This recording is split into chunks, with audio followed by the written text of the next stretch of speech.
Hare Krishna and welcome, my dear friends, to this sacred space where we embark on a journey of spiritual enrichment and inspiration. I'm deeply honored to have you join me today as we delve into the timeless pages of one of our authored books to recite a beautiful spiritual pastime.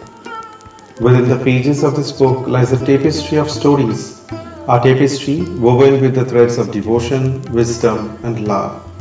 The pastime I'm about to share holds a special place in my heart, and I believe it has the power to touch yours as well. As the words flow from the lips, let them be a bridge that connects us beyond the physical realm, transcending time and space. Let's remember that these stories are not just tales of the past, but living embodiments of eternal truths that resonate even today. Hare Krishna. Once, during their cow-herding adventures, Krishna and the Gopas found themselves incredibly thirsty. They stumbled upon a lake, its waters poisoned and deadly.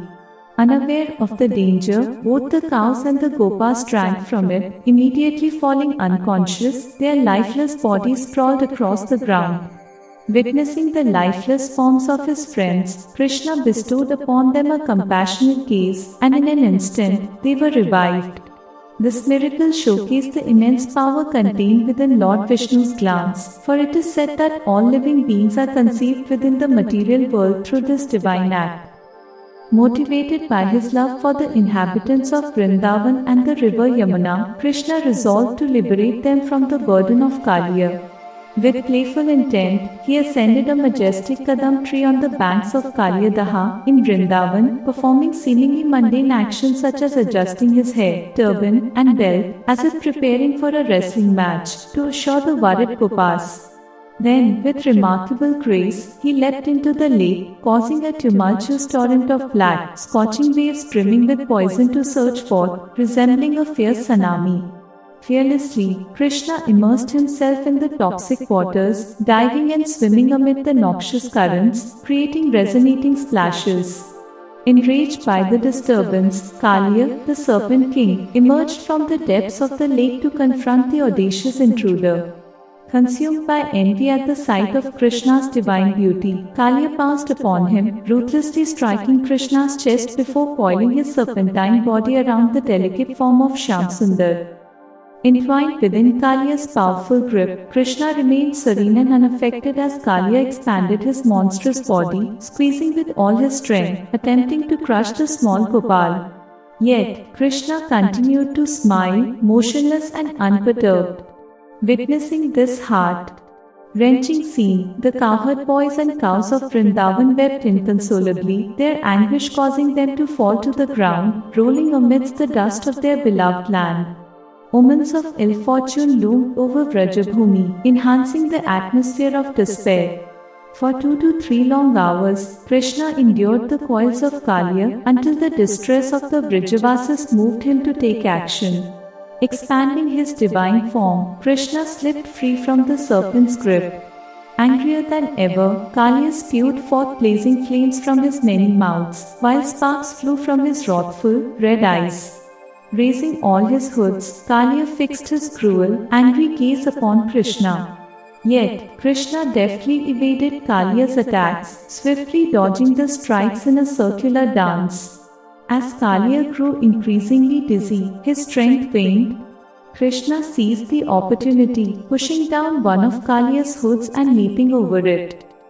Perched atop the elevated hood of Kaliya, Krishna commenced a captivating dance, captivating the demigods who observed in awe.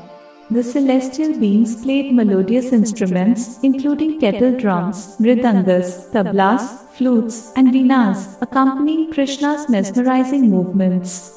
His entire being swayed with exquisite artistry, surpassing the capabilities of the celestial musicians, captivating the 14 realms with his divine dance. This sacred dance unfolds eternally at Kaliya Ghat, where Krishna gracefully steps upon the serpent's hoods.